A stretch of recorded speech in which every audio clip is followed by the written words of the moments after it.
사람이 인생을 평가하는 중요한 기준이 있는데 그게 살았느냐 죽었느냐 하는 것이겠죠. 그래서 우리가 셰익스피어의 작품 햄릿에도 보면은 To be or not to be, that is a question.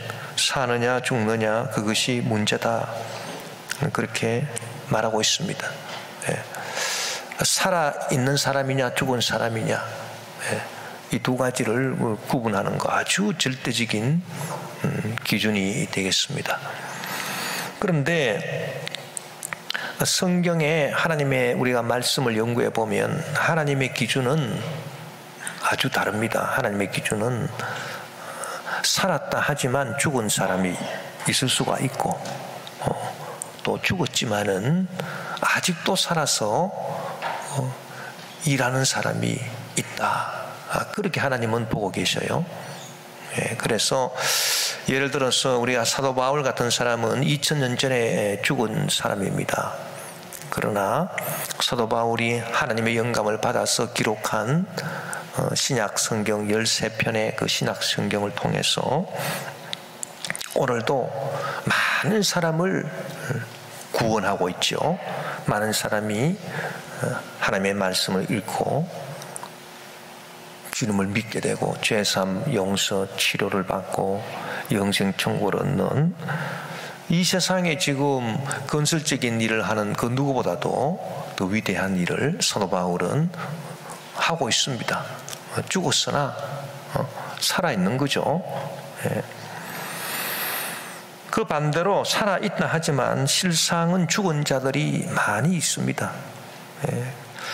우리가 요한계시록에 보면은 요한이 밤모섬에 유배 가서 주님의 날에 성령이 충만해서 환상을 보게 됐는데, 그때 성령이 네가 보는 것을 소아시아 7교회에 편지해서 보내라 그렇게 말씀하셨습니다.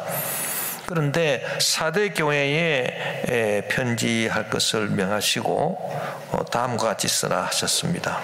요한계시록 3장 1절에 보니 4대 교회의 사자에게 편지하라. 하나님의 7영과 7뼈를 가지신 이가 이르시되 내가 내 행위를 아노니 내가 살았다 하는 이름은 가졌으나 죽은 자로다. 그래서 하나님이 보실 때는 살았다 하지만 죽은 사람들이 많다는 겁니다. 오늘 저와 여러분이 혹시 나는 지금 살아있지만 죽은 자가 아닌가, 그것을 한번 깊이 생각해 볼 필요가 있다. 그렇습니다.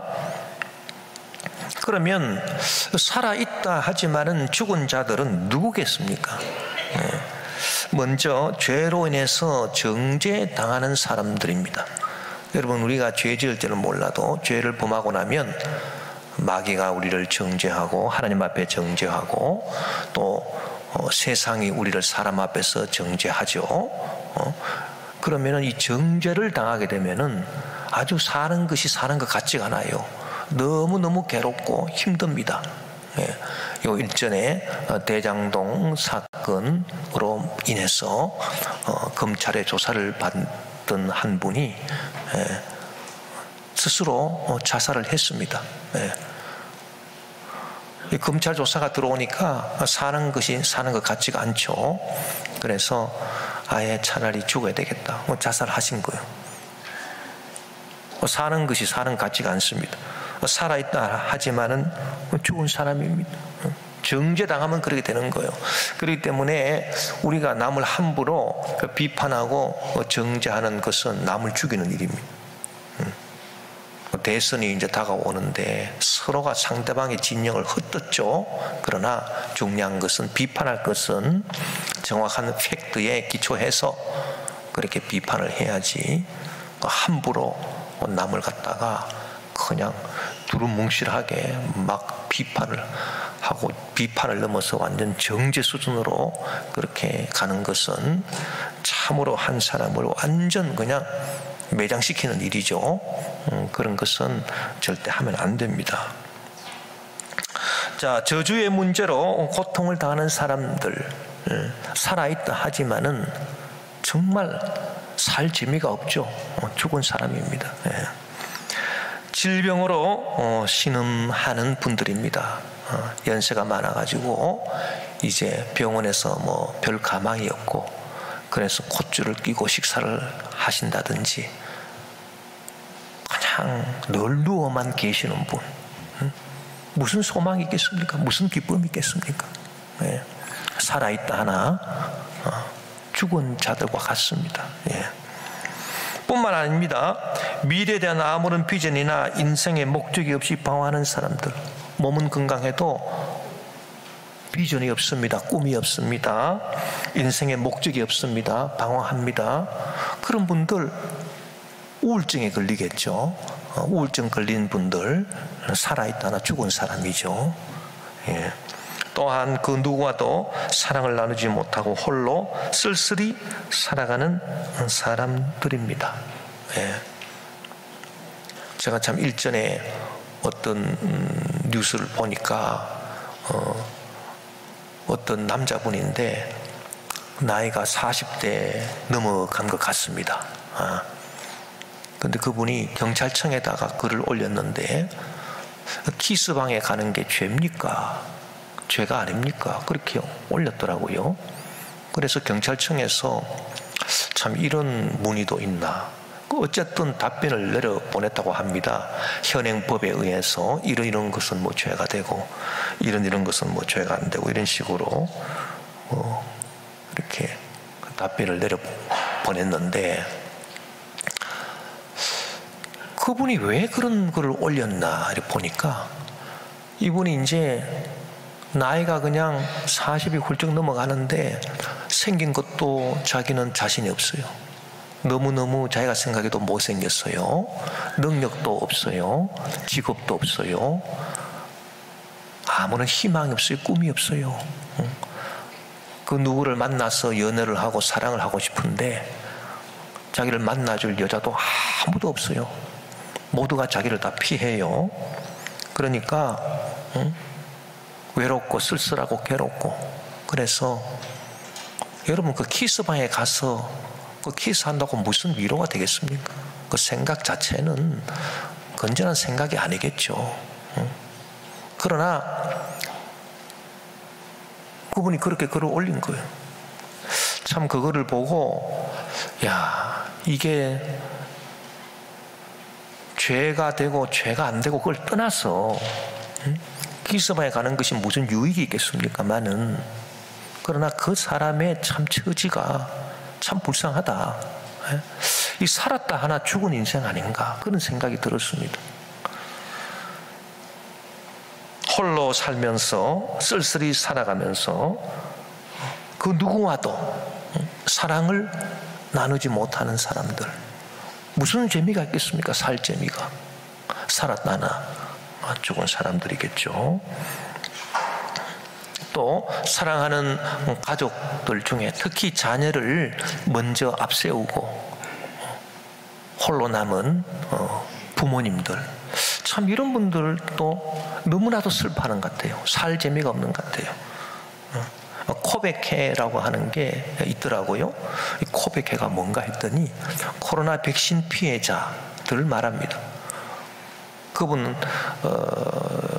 중에 한 분이 이렇게 뉴스에 나와가지고 막 눈물을 흘리면서 슬퍼하는 그 모습을 본 적이 있는데 멀쩡하던 아들이 고등학생인데 백신을 맞고 그냥 백혈병에 걸려서 세상을 떠나버리고 말았습니다.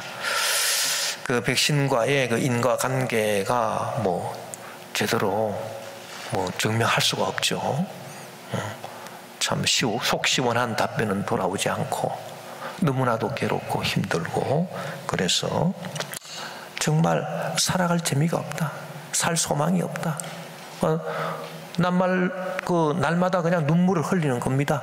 그 어머니가 참 그런 걸 보면은 참 안타깝죠. 참 우리 이 세상을 살아가는 사람들이 정말 오늘 하나님 말씀대로 살았다나 죽은 사람들이 참 많구나, 그런 생각을 가지게 됩니다. 특별히 이 코로나 사태로 인해서 많은 사람들이 삶의 활력을 잃어버렸습니다. 삶의 기쁨이 없어요. 연말이 되어도 사람을 만날 수도 없고 모임을 가질 수도 없고 여러 가지 제약이 있습니다. 돈이 있어도 돈 쓰러 다닐 데가 없습니다. 참 비참하죠. 그런 세상이 되어버리고 맞았어요. 심지어는 같은 식구들이라 하더라도 함께 식사하는 것 자체가 걱정이 돼요.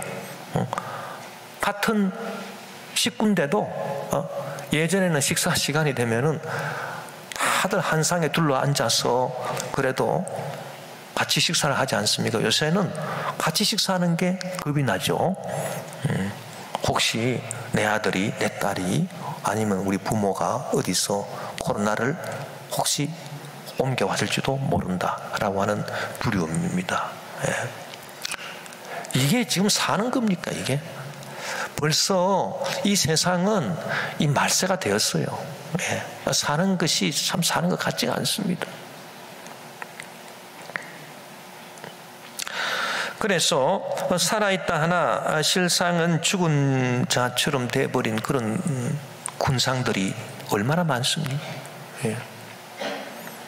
오늘 우리가 하나님 말씀을 들어보면 놀라운 은혜를 말씀하고 있습니다.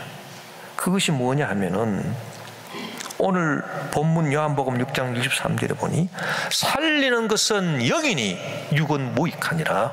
내가 너희에게 이런 말은 영이요 생명이라. 그렇게 말씀하셨어요. 자, 이 살린다라고 하는 말, 이 말에 우리는 주목을 해야 할 것입니다. 이 살린다라고 하는 것은 누구에게 적용되는 말입니까? 살아있는 자들에게 적용되는 게 아니에요. 살았다 하나 죽은 자들, 살았다 하지만 실상은 죽은 자들입니다. 마음의 기쁨이 죽었습니다. 즐거움이 죽었어요.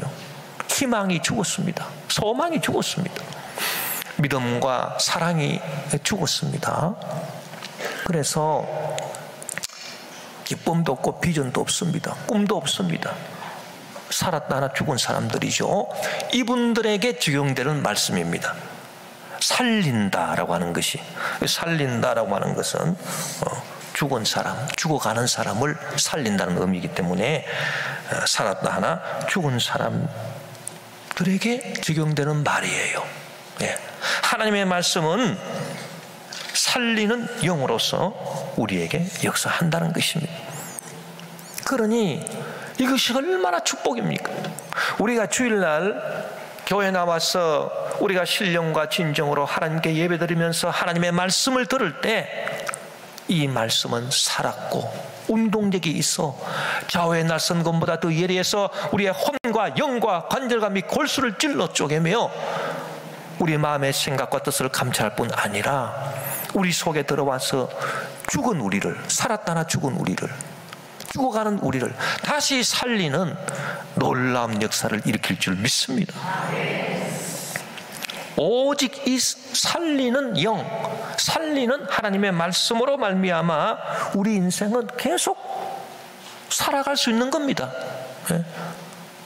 계속 살았다나 죽은 상태에서 다시 살아나고 다시 살아갈 수 있는 거예요. 하나님의 말씀, 살리는 영이 아니면 우리는 다시 살아갈 수 있는 힘을 얻지 못합니다.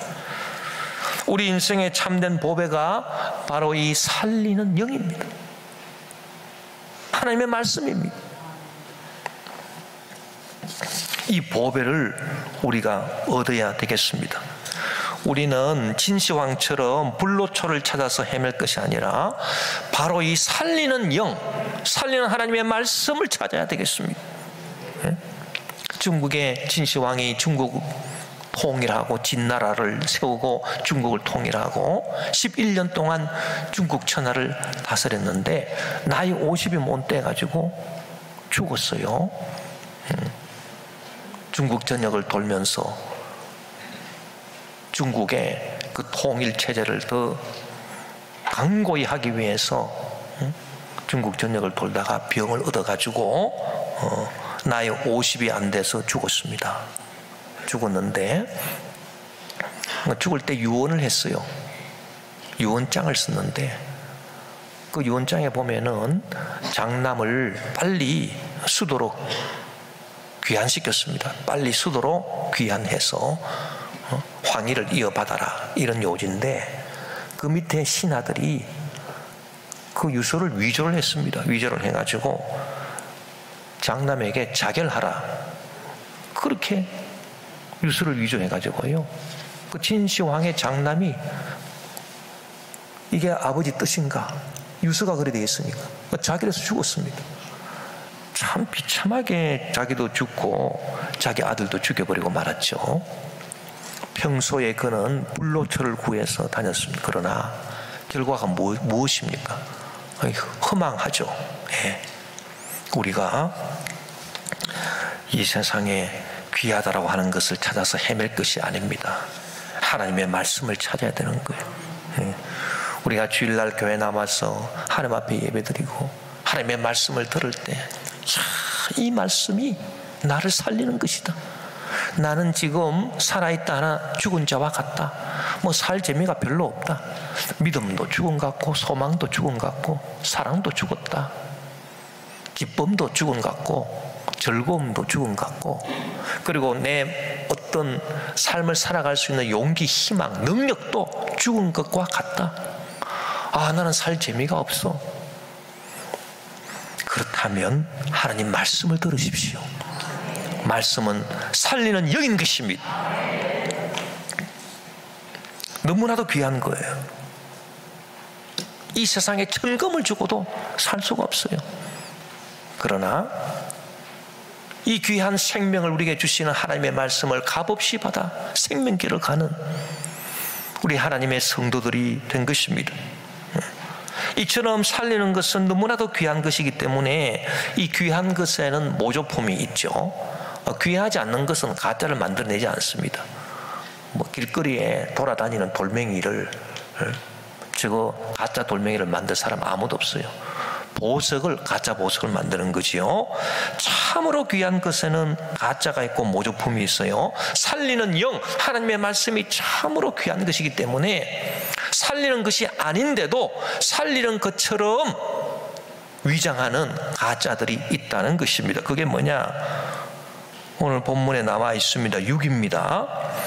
살리는 것은 영이니 육은 무익하니라. 이 육은 무익하다. 살리는데 아무런 보탬이 안 된다. 그런데 육이 왜 남았습니까? 육이 살리는 것처럼 행세하거든요. 그 육이 무엇이겠습니까? 육신의 정욕, 안목의 정욕, 이생의 자랑을 말합니다. 여러분, 세상 사람들은 육신의 정욕이 들어오니까 자기가 살아나는 것 같죠? 자기 몸이 막 살아나는 것 같습니다. 그래서 무엇을 찾아 먹습니까? 정력제 찾아서 먹죠. 예. 제가 또 어떤 유튜브인가 보니까 중국의 어떤 사람이 정력에 좋다고 독사를 잡아가지고요, 술을 담궜어요. 그래서 병에 넣어가지고 독사를 넣어가지고 술을 담궜는데 이 뚜껑이 약간 깨졌습니다. 그 깨진 틈으로 공기가 들어가가지고 이 독사가 죽지 않고 살아있었던 거예요. 1년 동안을. 그 1년 후에 나중에 그 뚜껑을 열어서 술을 마시려고 하는데 그 독사가 탁 튀어나와가지고 그 사람을 입을 물었습니다. 독사가. 그래서 그 사람이 독사에 물려 죽었어요. 실화예요. 예. 자, 육신의 정욕이 들어오면 살아나는 것 같죠.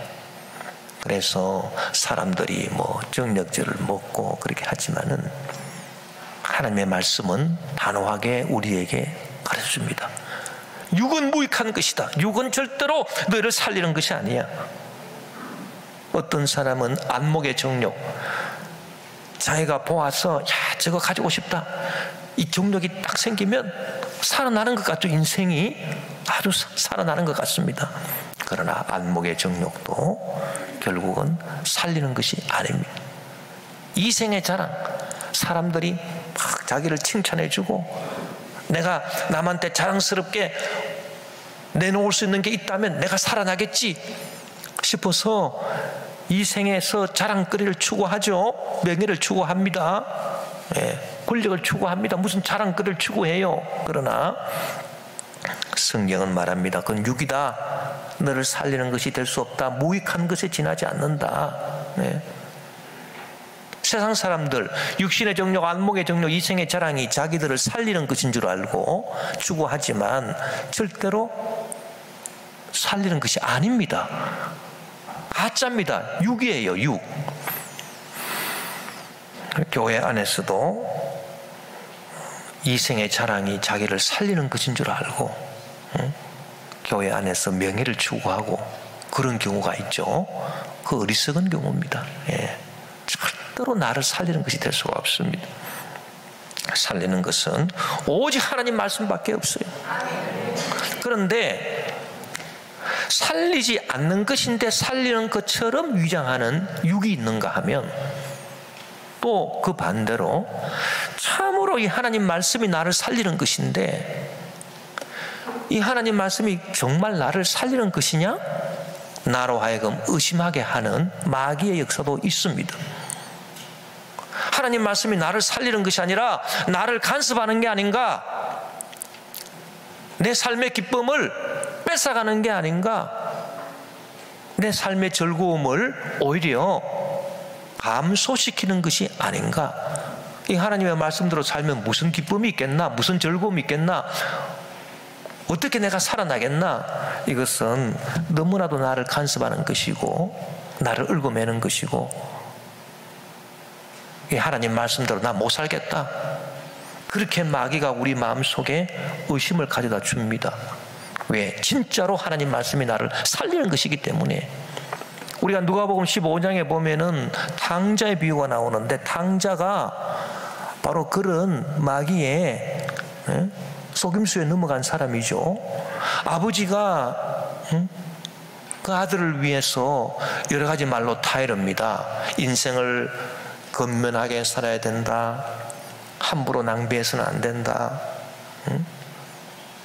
그리고 음란하고 방탕해서는 안 된다. 좋은 사람을 만나야 된다. 여러 가지로 간섭을 하고 또 부지런히 살아야 된다. 열심히 살아야 된다. 그렇게 충고를 해주니까 아버지의 간섭이 듣기 싫은 거죠. 아버지는 왜 나를 자꾸 간섭하나?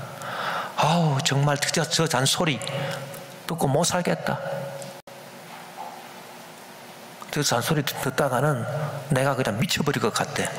그래서 이 아들이 아버지한테 갔죠. 가서 아버지 어차피 아버지 돌아가시면 나한테 주실 재산 있지 않습니까? 그 미리 내놓으세요. 그래서 방탕한 아들입니다. 아버지 재산을 미리 상속받아서 아버지가 안 보이는 저 먼 나라로 가서 아버지 간섭 없이 자기 마음대로 살았습니다. 육신의 정욕과 안목의 정욕과 이생의 자랑으로 아주 기쁘고 즐겁게 살았어요. 살아나는 것 같았죠. 그러나 성경은 뭐라고 말하고 있습니까? 아버지의 말씀을 떠나서 멀리 갔더니 처량하고 고난한 신세가 되어버리고 말았어요. 여러분 우리가 하나님 말씀이 나를 간섭하는 것 같죠. 그러나 이 하나님 말씀 우리가 저버리고 멀리 가서 육신의 정욕과 안목의 정욕과 이생의 자랑으로 살아보십시오. 그러면 처음에는 달콤합니다. 그러나 결과는 반드시 비참하게 되어 있어요. 그래서 그 비참한 것을 체험해야 됩니다. 사실 그걸 체험해 봐야 하나님의 말씀이 정말 나를 살리는 것이었구나 그걸 깨닫게 돼요. 이 탕자도 그 비참한 거지가 된 자기 형편을 체험해 보니까 아버지의 간섭이 그리워졌습니다. 다시 아버지 집으로 돌아왔습니다. 자, 참으로 복된 성도는 어떤 사람이겠습니까? 그런 비참함을 체험하지 않는다 하더라도 성령의 감동하심으로 마음속에 깨달음이 임하여, 그렇다 이 세상의 진리가 어디 있겠느냐, 오직 하나님의 말씀밖에 없다. 이 하나님의 말씀을 내 인생의 법으로 삼고, 이 말씀을 사모하고, 이 말씀이 가라면 가고 서라면 서고 일어나라면 일어나고 앉으라면 앉겠습니다. 이 말씀으로 살아갈 때 내가 살아납니다. 내가 항상 살아납니다. 그렇게 말씀을 사모하고 말씀을 붙잡고 나아간다면 얼마나 복된 성도가 되겠습니까? 자, 우리를 살리는 것은 영이요 하나님의 말씀인데, 이 살린다라고 하는 것은 두 가지 의미가 있어요. 첫째는 생명을, 없어진 것을 계속 만들어낸다, 계속 창조한다라고 하는 의미가 있습니다. 이게 바로 살린다라고 하는 겁니다. 이 살린다라고 하는 것은 조금 더 풍부하게 해준다라고 하는 것하고는 완전히 다릅니다. 이 세상이 자랑하는 지식이나 교육이나 이 세상이 추구하는 물질적인 부, 이런 것들은 우리의 삶을 풍부하게 해줄 수 있어요. 그러나 죽은 우리를, 살았다나 죽은 우리를 다시 살릴 수는 없습니다. 없어진 것을 다시 만들 수는 없어요. 희망이 없어졌습니다. 꿈이 없어졌습니다. 즐거움이 없어졌습니다. 기쁨이 없어졌어요. 비전이 없어졌어요. 능력이 없어졌어요. 힘이 없어졌어요. 이런 거를 다시 창조해내지는 못합니다. 세상의 지식이나 교육이나 세상이 추구하는 물질적인 부가 내 삶을 조금 풍부하게 해줄 수는 있어도, 이 없어져 버린 것들, 기쁨, 즐거움, 희망, 꿈, 비전, 능력, 삶의 의욕, 이런 거를요 다시 만들어낼 수는 없다고요. 왜? 없어진 것을 다시 만들어내는 것은 창조인데, 이 창조라고 하는 것은 오직 하나님의 말씀으로 가능한 것입니다. 오직 하나님의 말씀이 없는 데서 있는 것을 만들어내는 것입니다. 창조입니다. 유에서 유를 만드는 게 아닙니다. 무에서 유를 만드는 창조는 오직 하나님의 말씀밖에 없어요. 그래서 성경에 보면 아브라함이 믿은 바 하나님은 죽은 자를 살리시며 없는 것을 있는 것으로 부르시는 자시라고 기록하고 있는 것입니다. 여러분, 이 창조의 역사가 태초에 일어났습니다. 태초에 하나님이 천지를 창조하시니라, 말씀으로 하나님이 태초에 천지를 창조하셨습니다. 태초에 하나님이 천지를 말씀으로 창조하셨습니다. 그런데 창조가 그때만 일어났습니까? 아닙니다. 지금도 하나님의 말씀을 우리가 제대로 들으면 말씀은 어제나 오늘이나 영원토록 동일하게 역사하시는 거예요. 지금도 내 속에서 창조의 역사가 일어나는 겁니다. 그래서 없어졌던 희망이 생겨나요. 창조가 돼요. 사라졌던 기쁨이 다시 창조가 됩니다. 사라졌던 즐거움이 다시 창조가 돼요. 사라졌던 희망, 꿈, 능력이, 삶의 의욕이 다시 창조가 됩니다. 그래서 다시 일어나서 할 수 있다, 하면 된다, 해보자, 믿음으로 나아갈 수 있도록 축복해 주시는 것입니다. 우리는 이 하나님 말씀의 이 위대성을 알아야 돼요. 능력을 알아야 돼요. 하나님의 말씀은 태초에 깜깜할 때, 아무것도 없을 때 빛이 있으라라고 말씀하심으로 빛을 만들어내셨고, 궁창이 있으라 하심으로 없던 하늘이 생겨나고, 땅이 있으라 하심으로 없던 땅이 생겨나고, 없던 것들을 하나님이 태초의 말씀으로 창조하셨듯이 지금 나에게 없어진 것들, 귀한 것들 다시 다 말씀으로 창조해내셔서 나로 하여금 이 험악한 세상에서 날마다 이기며 승리하며 나아갈 수 있게 해주는 유일한 살리는 영이 되시는 것이 하나님의 말씀이다라고 하는 것을 우리가 믿어야 되는 것입니다. 우리가 주님의 몸된 성전에 나와서 예배드리며 이 말씀을 듣는다라고 하는 것이 얼마나 큰 축복인가라고 하는 것을 우리가 알고 말씀을 사모해야 하겠습니다. 고린도후서 4장 6절에 보니 어두운 데에 빛이 비치라 말씀하셨던 그 하나님께서 예수 그리스도의 얼굴에 있는 하나님의 영광을 아는 빛을 우리 마음에 비추셨느니라. 어두운 데에 빛이 비치라, 그 말씀은 태초에 하나님이 하셨죠. 지금 우리에게도 말씀하십니다. 예수 그리스도의 얼굴에 있는 하나님의 영광을 아는 빛을 지금 우리에게 말씀으로 비추어 주시고, 우리 마음속에서 사라졌던 귀한 것들 다시 다 창조해 주시는 그런 역사를 하나님 말씀이 이루어 주시는 것입니다. 우리는 이와 같은 새로운 창조의 역사가 없다면 우리는 살았다나 죽은 자가 될 거예요.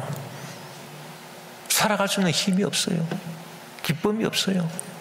그러나 우리가 주님 앞에 나와서 이 말씀을 들을 때 계속 내 속에서 창조 역사가 일어납니다. 예. 이 얼마나 위대한 축복인지요.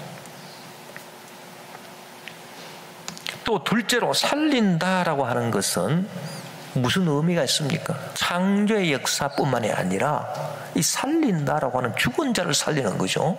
부활의 역사를 말하는 것입니다. 여러분, 부활이라고 하는 것이 나중에 최후 심판, 최후에 우리가 심판받을 때 다 부활합니다.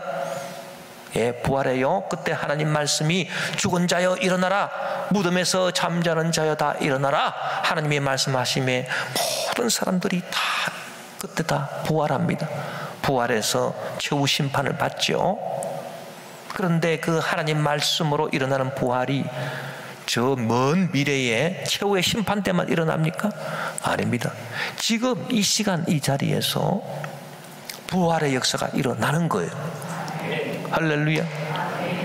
우리 믿음의 조상 아브라함이 믿은 바 하나님은요, 죽은 자를 살리시며 없는 것을 있는 것 같이 부르시는 창조와 부활의 역사를 아브라함은 자기 삶에서 체험했던 사람이에요.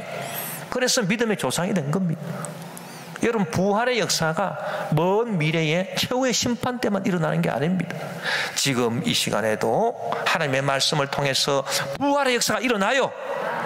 할렐루야. 내 믿음이 죽었습니다. 내 소망이 죽었습니다. 내 사랑이 죽었습니다. 살아가고 싶은 마음이 없습니다. 기쁨이 죽었어요. 즐거움이 죽었어요. 비전과 꿈도 다 죽었어요. 힘도 능력도 다 죽어 없어졌습니다. 그러나 하나님의 말씀을 들으면 부활합니다. 지금 이 시간 이 자리에서 부활해요. 할렐루야. 아멘. 건강도 다시 부활합니다. 아멘. 축복도 다시 부활해요. 하나님의 말씀의 능력입니다. 아멘. 그래서 이 하나님의 말씀이 위대하다. 이 하나님의 말씀을 듣고 내가 다시 살아나는구나. 우리가 사도 바울의 인생을 보니까 사도 바울도 복음을 전하면서 당한 고난과 환난이 얼마나 심했던지 아예 사형 선고받았다, 그렇게 기록하고 있습니다. 고린도후서 1장 8절 9절에 보니 형제들아, 우리가 아시아에서 당한 환난을 너희가 모르기를 원하지 아니하노니 힘에 겹도록 심한 고난을 당하여 살 소망까지 끊어지고, 이 사람이 너무 고생하면은 살고 싶지가 않죠. 살 소망까지 끊어졌다. 사도 바울도 그런 고백을 하고 있잖아요.